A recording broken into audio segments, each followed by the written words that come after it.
بسم اللہ الرحمن الرحیم. سامعین محترم، میں ہوں قاسم یعقوب.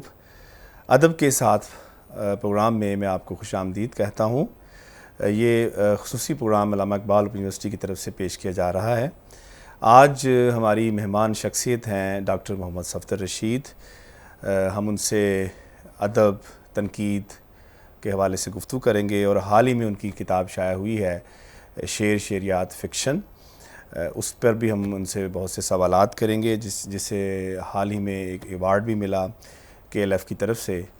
تو چلتے ہیں ڈاکٹر صفدر رشید صاحب کی طرف. صفدر رشید صاحب کیسے ہیں آپ؟ ٹھیک ہیں جی؟ اچھا، یہ بتائیے کہ تنقید کیا ہے؟ چونکہ یہ ادب کا ایک بڑا اہم ڈسپلن ہے، تو جب ہم تنقید کہتے ہیں تو اس سے کیا مراد ہوتی ہے، اور تنقید کا اور تخلیق کا جو رشتہ ہے پھر ہم کس طرح اس کو علیحدہ کرتے ہیں، اور کہاں سے یہ دونوں چیزیں مل رہی ہوتی ہیں؟ بہت بنیادی سوال ہے. ویسے تو تخلیق اور تنقید کو ہم بالکل جدا نہیں کر سکتے. ہر تخلیق میں تنقید اور تنقیدی شعور موجود ہے. یعنی کوئی پیرامیٹرز ایسے موجود ہیں فنکار کے پاس، کچھ تنقیدی پیمانے ہیں جس کی روشنی میں وہ اپنا فن تخلیق کرتا ہے. یعنی غزل لکھ رہا ہے، وہ ناول لکھ رہا ہے، جو بھی اس کا اظہار کا ذریعہ ہے. تو کچھ تنقیدی پیمانے اور ایک چیز جس کو ہم کہتے ہیں شعریات، پوئٹکس، وہ فنکار نے نہیں بنانے، وہ پہلے سے رائج ہیں. وہ تنقیدی پیمانے ہیں، تنقیدی اصول ہیں. تو ان کی روشنی میں وہ فن پارہ تخلیق کرتا ہے. اسے خود پتہ ہوتا ہے کہ میں کیا لکھ رہا ہوں اور کیوں لکھ رہا ہوں، کس کے لیے لکھ رہا ہوں. خواہ وہ تنقیدی اصول، وہ پیمانے، وہ شعریات، پوئٹکس جو بھی ہم کہیں، وہ تحریری نہ ہوں. مثلا آج سے 2000 سال پہلے جب فن پارہ، ادب، شاعری، تخلیق پاتی تھی، اس وقت ریٹن فارم میں نہیں تھی بہت چیزیں، لیکن موجود تھی. تو لہٰذا تخلیق اور تنقید تو بالکل ساتھ ساتھ چلتے ہیں. اور دوسرے معنوں میں کہ تنقید ایز اے ڈسپلن جو آپ فرمایا آپ نے، وہ بہرحال یوں کہہ لے کہ ایک نیا فینومینا ہے گزشتہ چند صدیوں سے. جی. تو اس میں ایک ڈسپلن کے طور پہ یہ علیحدہ آ گیا ہے. اور اب تنقید محض سادہ نہیں رہ گئی. یعنی یہ نہیں رہ گیا کہ بھئی تنقید کا واحد مقصد جو ہے صرف اور محض تفہیم ہے، یا شاعر اس شعر میں یہ کہتا ہے. اب تنقید یہ نہیں رہ گئی. اس نے بہت سی فکریات، بہت سے مباحث، زمانے کے بہت سے سوالات، اور سوسائٹی جہاں جہاں جن سطحوں پہ نئے نئے چیلنجز آ رہے ہیں جس معاشرے میں اور دنیا میں، عالمگیریت مثال کے طور پہ اب تو ایک جیسے چیلنجز آتے جا رہے ہیں. تو ان سب سوالوں کی جو گونج ہے وہ ادب میں بھی آتی ہے، اور پھر تنقید کے اندر بھی نئے نئے اصول آتے رہتے ہیں. ایک چیز تو آپ نے بڑی اچھی وضاحت کر دی کہ ایک تو وہ تنقید ہے جو تخلیق کے پیرامیٹرز کو ڈیفائن کرتی ہے کہ تخلیق کیسے ہونی چاہیے، تخلیق کے کیا معیارات ہیں، یعنی پوئٹکس کیا ہے تخلیق کی، اس کو کیسے لکھا جائے، تخلیق کیسے تشکیل کی جائے. لیکن دوسرا آپ جیسے بتا رہے ہیں کہ اب معنی جو ہے، تخلیق کا جو معنی ہے، اس کی وضاحتیں، اس کی تشریحات، یا گلوبلائز ہونے کے بعد جو ہے تنقید نے نئے نئے معنی دریافت کیے ہیں، اس کا تخلیق سے اس طرح تعلق نہیں ہوتا. یعنی تخلیق کار سے وہ تنقید جو ہے وہ ڈیفائن کرتی ہے تخلیق کے اندر سے. تو ہم یہ کہہ سکتے ہیں کہ تخلیق اور تنقید ایک سطح پہ جا کے اکٹھے بھی ہیں اور ایک سطح پہ علیحدہ بھی ہو جاتے ہیں، جس کا تخلیق کار کو علم نہیں ہوتا کہ اس کی تخلیق میں کیا ہے. یقیناً ایسا ہے. ویسے تو یہ ہمیشہ سے رہا، یہ آج کی بات نہیں ہے، لیکن اس کا اظہار میں سمجھتا ہوں اب زیادہ ہونا شروع ہوا. بہت سے مباحث ایسے آئے، جیسے نئے ڈیتھ آف آتھر جیسے ہے، آپ کا موبائل شاید وہی بات کر رہے ہیں، کہ جس میں فنکار علیحدہ ہو جاتا ہے. یہ اس سے بہت بحثیں ہیں، اردو میں بھی ہیں اس سے بحثیں. فاروقی صاحب، نارنگ صاحب، ان لوگوں نے جو 60s میں لکھنا شروع کیا، بحثوں کا آغاز ہمارے ہو گیا کہ فنکار جو ہے یہ تخلیق کے بعد علیحدہ ہو جاتا ہے، اور وہ اب قاری کے پاس ہے اس کا. تو اس پہ کئی اس پہ مل جاتی ہیں ہمیں چیزیں. ایک ہے کہ سوسائٹی معنی پیدا کر رہی ہے، وہ سماج میں وہ اہم ہے، اس کو سمجھا جائے. ایک فن پارہ اپنے سماج میں ہی معنی خیز ہے، یہ ایک اہم بات ہے. اور ایک ہے کہ وہی باتیں اصل میں، ایک ہے کہ کاری اہم ہے، وہ جس پرسپیکٹیو میں دیکھ رہا ہے. اور تیسرا جو پہلے پرانا ہے کہ متن جو ہے، جو بھی متن ہے وہ اس اپنے معنی دے گا، اس سے فرق نہیں پڑتا کہ کہاں ٹائم اینڈ سپیس سے مطلب ماورا وہ ہے. تو ظاہر ہے کہ اب وقت آ گیا ہے کہ یہ شدت پسندی چیزوں میں کم ہو رہی ہے. ان سب چیزوں کی اپنی اپنی جگہ اہمیت ہے. ایک بات البتہ ہے کہ معنی بہرحال وہی برآمد ہوں گے جو متن میں جس کا اہتمام رکھ دیا گیا ہے. اب جتنا بڑا فنکار ہوگا وہ اتنا ہی زیادہ اہتمام رکھ دے گا. ایک ہے کہ معنی سامنے رکھ دینا، ایک ہے اہتمام رکھنا جو وقت کے ساتھ ساتھ کھلتے رہیں گے. صحیح. لیکن یہ کون ڈیفائن کرے گا؟ مسئلہ تو یہ ہے نا، مثلا غالب کی کہتے ہیں کہ 100 سے زیادہ شرح لکھی گئی ہیں، وہ معنی کیسے ڈیفائن ہوں گے کہ یہ اہتمام کیا گیا تھا معنی کا کسی ٹیکسٹ میں، متن میں، کسی فن. اچھا، دوسری جو میں بات پہلے پوچھ رہا تھا، مثلا غالب کے پاس غالب کی ہی شعر کی شرح کی گئی، یادگار غالب میں حالی لکھتے ہیں، تو انہوں نے کہا کہ میرا تو یہ مقصد نہیں ہے، مجھے کچھ الفاظ آگے پیچھے ہو رہے ہیں، مفہوم میں بتا رہا ہوں. تو انہوں نے کہا کہ کیا ہے اس کے، انہوں نے بتایا کہ یہ معنی یہ بتائے گئے ہیں. تو انہوں نے کہا وہ معنی زیادہ بہتر ہیں میں نے جو سمجھے ہیں، حالانکہ شعر تو غالب کے ہیں، متن تو غالب نے تشکیل دیا ہے. تو اس کا مطلب یہ ہے کہ اس کے اندر ایسے معنی ہوتے ہیں، متن کے اندر، ٹیکسٹ کے اندر، نثر کے اندر، شاعری کے اندر، جو تخلیق کار جن سے آگاہ نہیں ہوتا. تو اگر ہم یہ کہیں کہ تخلیق جو ہے وہ پہلے ہی تنقید اس کے ساتھ ہوتی ہے، تو اس کا مطلب یہ ہے کہ پھر معنی ضروری نہیں ہے معنی کا ہونا اس کے ساتھ. معنی ہر آدمی اپنے اس کی توجیہ کر سکتا ہے، اس کی تشریح کر سکتا ہے، نئے دریافت کر سکتا ہے اس میں سے معنی. نہیں، جیسے پہلے عرض کیا جا چکی، یہ ایسا بے لگام بھی نہیں ہے، وہ ایکسیپٹیبل نہیں ہوں گے. بہرحال ثابت کرنا ہوگا نا کہ اس میں یہ معنی ہے. ایسے بے تکی تو نہیں ہو سکتی نا کہ میں اس کو معنی اپنا نکال دوں. متن کا سیاق تو ایک ہوتا ہے، اس کے قریب تو رہنا ہے. وہ سیاق بدلنے سے، تناظر بدلنے سے اس میں معنی پیدا ہوتے رہیں گے. ٹھیک ہے. اب یہ جو کہا جاتا ہے کہ غالب کی آپ نے بات کی، غالب ہی کی ہم مثال لے لیتے ہیں کہ یہ آخری بڑا کلاسیکی شاعر اور پہلا جدید شاعر کہا جاتا ہے غالب کو. صحیح. جدید ادب کی ایک خصوصیت یہ بھی ہے کہ اس میں معنی خیزی کا عمل زیادہ ہے، اس میں ابہام بھی کسی درجے میں موجود ہے. تو وہ آپ دیکھیے کہ کلاسیکی شعراء میں غالب کے ہاں سب سے زیادہ ہے. اسی لیے آج سب سے زیادہ ریلیونٹ جو ہے وہ غالب ہے. مستقل ان کی شرحیں آ رہی ہیں، اور ایک ایک شعر کے ایک شاعر، ایک نقاد نے 15 معنی نکالے ہوئے ہیں، اور سب درست ہیں بیک وقت پڑھتے رکھے ہیں. ایک سخن 4 میر. تو یہ تو خوبی پہلے سے ہے، یہ خوبی ہے، اور فنکار اس پہ خوش ہے. ظاہر ہے ہم اسے کیوں پابند کریں کہ نہیں آپ نے 3 معنی بتائے تھے، آپ کے ذہن میں یہ 3 معنی تھے تو 3 ہی رہنے چاہیے.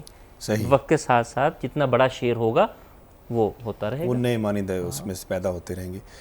اچھا صفدر صاحب، اپنی کتاب کے بارے میں بتائیے.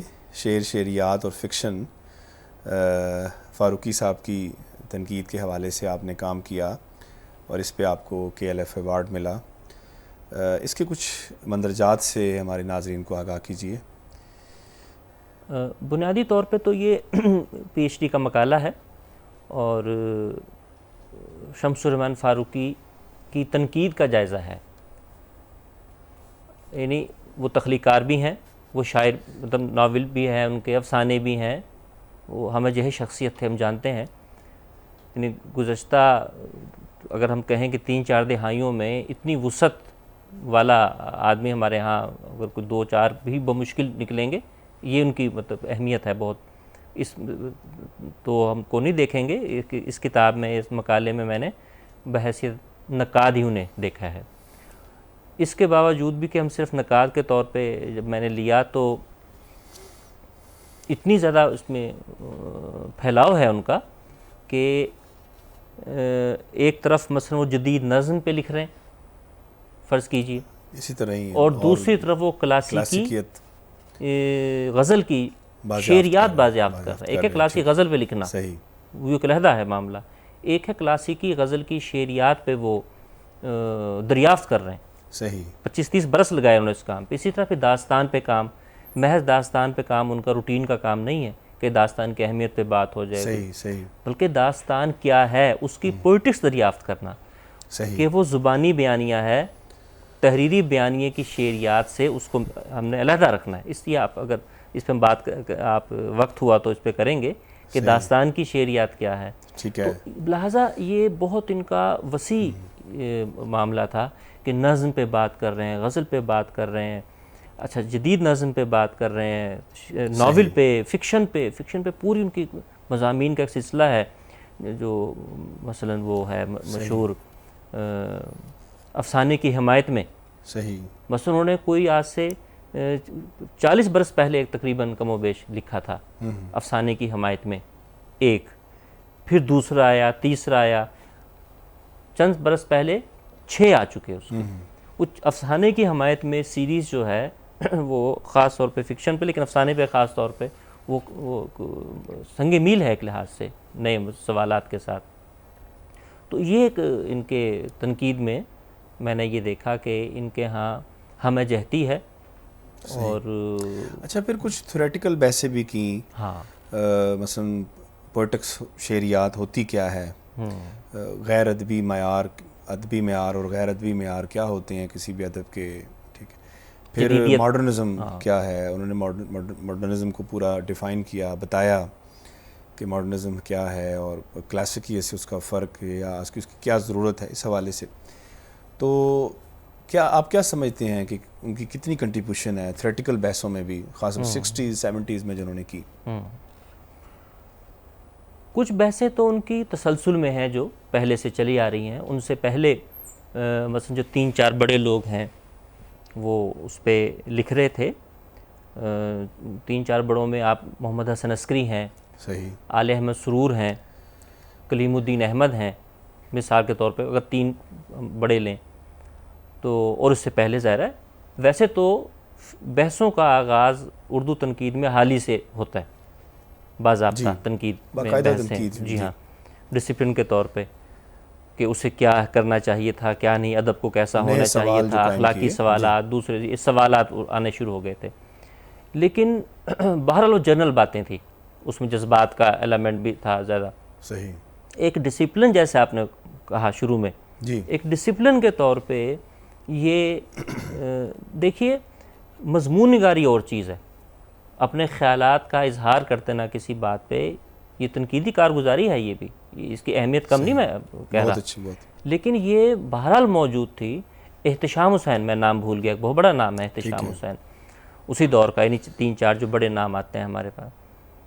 یعنی یوں کہیے کہ حال ہی کے بعد جو 20 کلیم الدین احمد نے بھی بڑے سوال, کلیم الدین احمد بات کر چکے, جیسے ہاں, حال ہی کے بعد پھر یہ لوگ آئے 30-40 سال کے وقفے کے بعد. ان ساری چیزوں کو اگر میں یہ کہوں کہ فاروقی صاحب نے سمیٹا, صحیح, اور ان میں سے جن میں پوٹینشل تھا اس بات کو آگے بڑھایا, اس کو سسٹمیٹک کر دیا ان چیزوں کو. یہ ایک بہت بڑا کنٹریبیوشن ہے, ایکسٹریم لائن انہوں نے کر دیا کہ یہ بحثیں ہیں, اور ان پہ تواتر کے ساتھ پھر لکھا. اچھا, ہماری بحث تو بہت لمبی ہوتی جائے گی, اور فاروقی صاحب ہوں اور پھر تنقید ہو, اور تو بڑا لمبا موضوع ہے. ہم ان کے 3-4 جو بڑے فیچرز ہیں اس پہ بات کر لیتے ہیں مختصر انداز میں, کہ شعریات کیا ہے, جس پہ فاروقی صاحب نے بہت زور دیا کہ ہر فن پارے کی ایک اس کی ایک ٹریڈیشن ہوتی ہے, اور وہ ٹریڈیشن پوٹکس پہ, شعریات پہ کھڑی ہوتی ہے. وہ کیا ہے شعریات جس پہ وہ اتنا زور دیتے رہے؟ اس موضوع پہ اگر میں یہ کہوں کہ باضابطہ طور پہ اردو میں جم کے باضابطہ طور پہ اور کم و بیش ہر صنف پہ لکھا, غالباً یہ شعوری عمل ہی لگتا ہے مجھے فاروقی صاحب کو. واحد فاروقی صاحب ہیں. ان سے پہلے غزل پہ لکھا گیا, نظم پہ لکھا گیا, صحیح, اس سے زیادہ نہیں, اور اس کی بھی بہت باریکی میں جا کے نہیں لکھا گیا تھا. اب صرف اگر غزل نظم پہ ہم بات کر لیں, نظم پہ بات کر لیں تو یعنی غزل اور نظم میں فرق ان میں کہاں کہاں سملیرٹیز ہیں، ٹھیک ہے، ان پہ ان کے مضامین ہیں کہ بھئی یہ تو پھر نظم میں اگر آپ کہہ رہے ہیں یہ خصوصیت ہے، یہ تو غزل میں بھی ہے، فرق کہاں ہے؟ فلسفیکل کویشچنس کا داخل کرنا، یعنی انہوں نے چیزوں کو ایسے سادہ نہیں چھوڑا کہ سادہ مضمون نگاری کر دی ہو کہ لیو جی یہ فیچرز ہیں، یہ نظم ہے، یہ غزل ہے، ایسا نہیں، صحیح، بلکہ گہرائی میں جا کے ایک ایک چیز کو بالکل واضح کرنا کہ یہ اس کی پوئٹکس ہے۔ تو ایسا تھوڑی سی بات میں اگر جنرل پوئٹکس پہ اجازت دیں آپ کر جی لوں جی جی، کہ اس کو بعض اوقات یہ سمجھ لیا جاتا ہے، ہمارے طالب علم بھی اس پروگرام کو دیکھ رہے ہیں خاص طور پہ ایم اے اردو کے، کہ وہ بعض اوقات یہ ہو جاتا ہے احساس کہ شاید اس کا تعلق شعر سے جی، ہے بھی تعلق، یقیناً تعلق ہے پوئٹکس کا، ایک شاعری کی بھی ایک صنف ہے اس کی باتیں، لیکن بیسیکلی پوئٹکس جو ہے یہ جیسے ہم نے پہلے بات کی ابتدا میں کہ یہ وہ بنیادی کچھ اصول ہیں طے شدہ جو معاشرے میں رائج ہیں، وہ کسی فرد واحد نے نہیں کیے ہوئے۔ صحیح، آپ یہ دیکھ لیے کہ جب عرب میں عکاز کا میلہ ہوتا تھا، ٹھیک ہے، یہ بات اب ہم سن رہے ہیں، بچپن سے ہم سن رہے ہیں یہ بات کہ وہاں جو سب سے اچھا قصیدہ ہوتا تھا، غزل کہہ لیں جو بھی آپ شاعری کا، وہ وہاں لٹکا ڈسپلے کیا جاتا تھا۔ اچھا وہ کون طے کرتا تھا؟ بھائی ایک سادہ سا سوال ہے، نقادوں کا وہ تھا اس وقت، کوئی پوئٹکس تحریری صورت میں موجود تھی کہ یہ خصوصیات ہیں شاعری کی؟ اس کا مطلب ہے کہ اجماع ہوتا ہے ایک لحاظ سے جس پہ متفق ہوتی ہے سوسائٹی اور فنکار، یعنی وہ اصول متفقہ تھے، وہ ہزاروں طے سال سے شدہ چلے آتے تھے ہیں، ہزاروں کہ سال سے چلے آتے ہیں۔ یہ اچھی شاعری کے اصول ہیں، یہ بری شاعری کے ہیں، کون سی شاعری یہاں بن گئی ہے، کون سی یہاں شاعری نہیں بنی، یہ اصول طے شدہ تھے۔ ہر یعنی صنف کے اپنے اصول ہیں، کسی بھی صنف کے اصول، قواعد جن کی روشنی میں وہ فن پارہ بنتا ہے، ہم اسے شعریات کہہ سکتے ہیں۔ ان اصولوں کی روشنی میں ہم تفریق کرتے ہیں، بڑے فن پارے اور چھوٹے فن پارے۔ اچھا، فاروقی صاحب نے بہت زور دیا کہ غزل کی یہ شعریات ہوتی ہیں، قوانین اصول ہوتے ہیں، ان کی روشنی میں پڑھا جائے۔ ہر صنف کی انہوں نے شعریات پہ بہت زور ناول دیا، کی، افسانے ناول، لیکن ہم یہ دیکھتے ہیں کہ شعریات تو سٹیٹک ساکت نہیں ہوتی، بدلتی رہتی ہے۔ یہ ان پہ بڑا اعتراض کیا جاتا ہے کہ شعریات جب آپ ڈیفائن کر رہے ہیں کہ یہ غزل کی شعریات ہے تو لیکن وہ تو اگلی 2 دہائیوں کے بعد شاید بدل چکی ہو۔ مثلا جو محبوب کا تصور ہے، رقیب کا تصور ہے، یہ آج تقریباً بدل گیا ہے، یا اس طرح ہم اس کو نہیں، یا ہمارے استعمال میں ہی نہیں آتا۔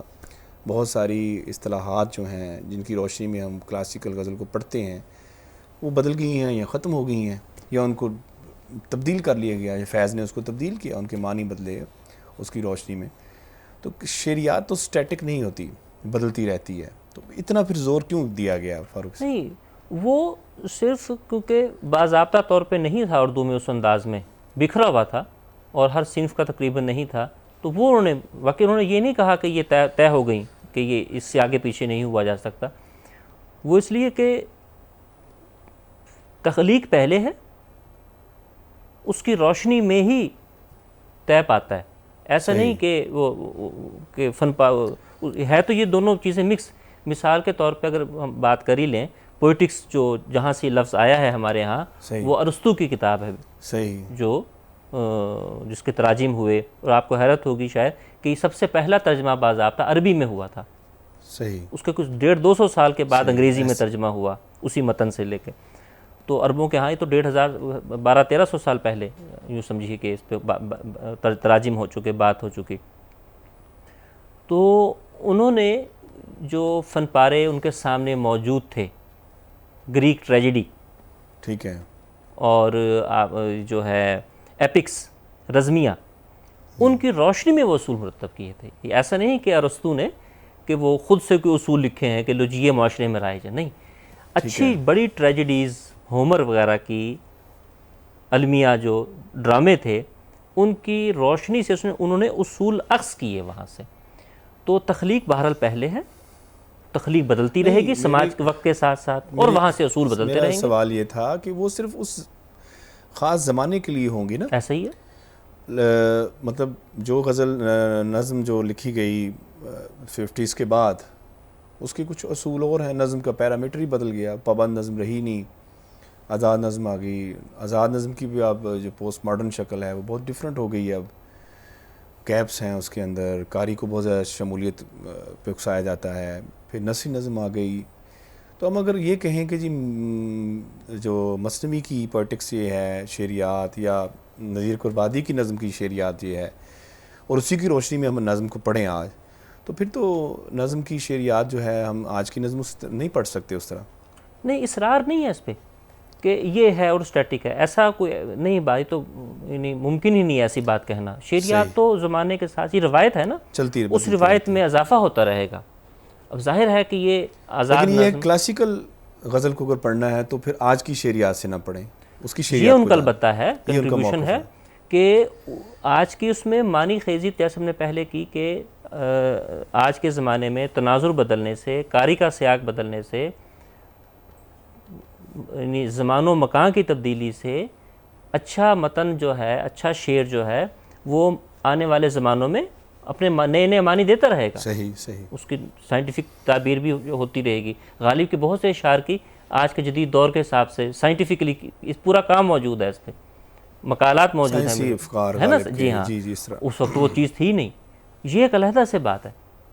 صحیح. ایک ہے کہ جو آپ نے بہت اہم بات کی بھی کہ کلاسیکی شعریات, یہ ایک بہت بڑا ان کا کنٹریبیوشن ہے کہ ان کا کہنا یہ ہے کہ 1857 کے بعد, 1857 کے حادثے کے بعد جس طریقے سے ہمارے ہاں تبدیلیاں لائی گئی, ہمارے نصابات میں ایک خاص طرح کی جو ماڈرنزم آئی, ریئل ماڈرنزم نہیں, جو بھی تھی وہاں کے انگریز دور میں, اور ایک نئی طرح کی خاص طور پہ نظم کی شعریات بنائی گئی, اور داستان سے ہمیں توڑا گیا, غزل سے ہمیں شعوری طور پہ اس کے علیحدہ سے موضوع کیوں توڑا گیا. لیکن بہرحال ایک بات ہے جسے اور بہت لوگوں نے لکھا ہے, تو وہ اب ہماری نظروں سے اوجھل ہے. وہ کلاسیکی غزل کی شعریات ہماری نظروں سے اوجھل ہے. اچھا, بحث تو ہماری بڑی اچھی چل رہی ہے اور بڑا لمبا یہ پروگرام ہو سکتا ہے. آخر میں بس ہمیں یہ بتائیے کہ جدیدیت, ماڈرنزم جو ہے ہمارے ہاں جو متعارف کروائی گئی اور جس کا علم بلند رکھا ساری زندگی فاروقی صاحب نے, یہ کیا ہے, ماڈرنزم کیا ہے, اور اس کے کیا اثرات ہیں ہمارے ادب پر؟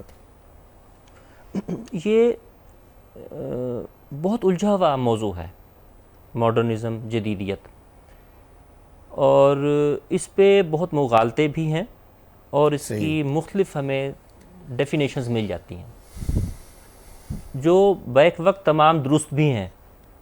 یہ عجیب بات ہے, لیکن کسی ایک فیچر کے ساتھ صحیح اس کی اگر ہم کہیں کہ ایک تعریف ہو, ایک ڈیفینیشن ہو, یہ ممکن نہیں ہے. ٹھیک ہے, لہٰذا یہ فینومینا ہے, اس فینومینا کو سمجھنا پڑے گا. کوئی اس کی ایک کور اس کا پوائنٹ کوئی, اگر جدیدیت تو ویسے ایک فینومینا ہے جس کا اظہار ہر شعبے میں ہوگا نا. ٹھیک ہے, ہم اگر بات کریں ادبی جدیدیت کی, لٹریری ماڈرنزم, اچھا اب یہ بات ہم علیحدہ سے ہم اپنے ہاں نہیں کر سکتے, ہمیں ویسٹرن لٹریری ماڈرنزم کی بھی دیکھنا پڑے گا.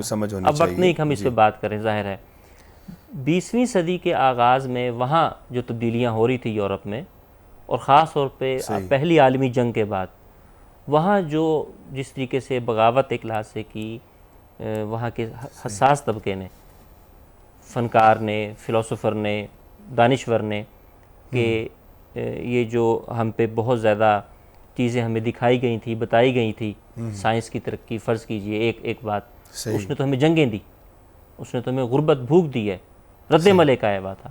ایک نیا طرح کا انسان وجود میں آ رہا تھا ایک لحاظ سے, جو رد عمل بھی تھا اس میں, اور جو بنے بنائے سانچوں کو توڑ رہا تھا.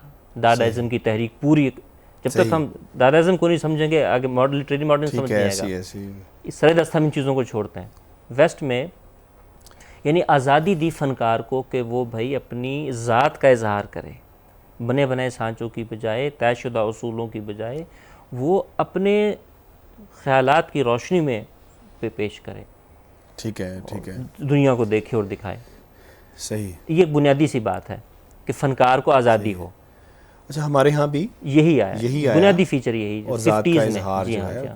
اچھا اس سے پہلے آخری سوال، پھر میں کلوز اپ کی طرف چلتا ہوں.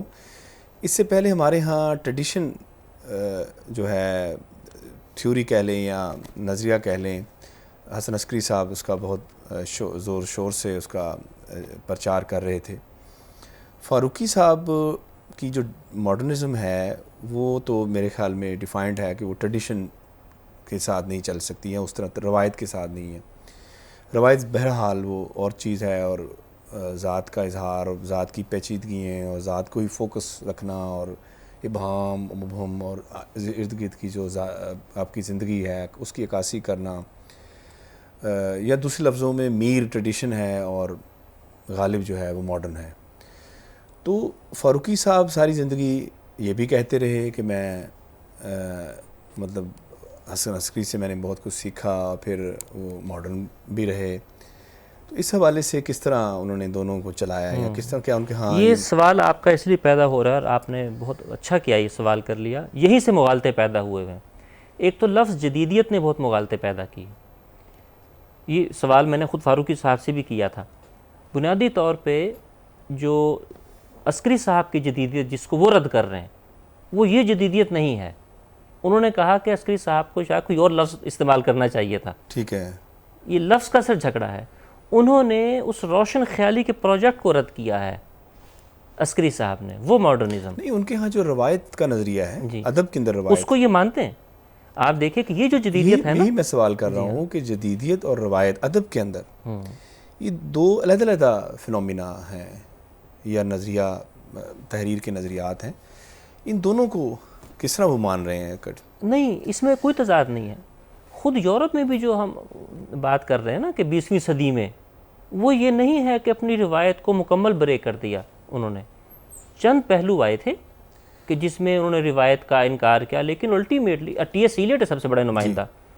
20ویں صدی کے ادب کے جو چند بڑے نمائندے ہیں اور جو چند بڑے فن پارے ہیں، اس میں سے دا ویسٹ لینڈ کہا جاتا ہے. صحیح، ایسا ہی ہے نا. صحیح. ماڈرنسٹ لٹریچر کا ایک اچھا بڑا اظہار جو ہے وہ دا ویسٹ لینڈ ہے. جو خود ایلیٹ ہیں وہ خود ہی روایت کے ان پہ مضامین ہیں کہ روایت میں رکھ کے اس کو دیکھا جائے. تو لہذا وہ ہے. تو یہ علیحدہ چیزیں نہیں، اس پہ پوری بات ہو سکتی ہے. کبھی ہم اس پہ اجازت دیں گے تو بات کریں گے. کم ہے، اور یہ میں جیسے کہ پہلے کہا کہ سامعین محترم کہ فاروقی صاحب کی تنقید اور صفدر رشید صاحب کی گفتگو جو ہے وہ اتنی طویل ہو سکتی ہے اس حوالے سے. اس کے اندر اتنے موضوعات ہیں جو ہمارے طالب علموں کے لیے بہت ضروری بھی ہیں، ان کا جاننا، اس پہ بحث کرنا، گفتگو کرنا. تو میں بہرحال اس گفتگو کو یہیں پر ختم کرتا ہوں. میں آپ کا بہت شکریہ ادا کرتا ہوں کہ آپ تشریف لائے. سامعین محترم، اگلے پروگرام میں پھر حاضر ہوں گے. تب تک کے لیے اجازت دیجیے. خدا حافظ.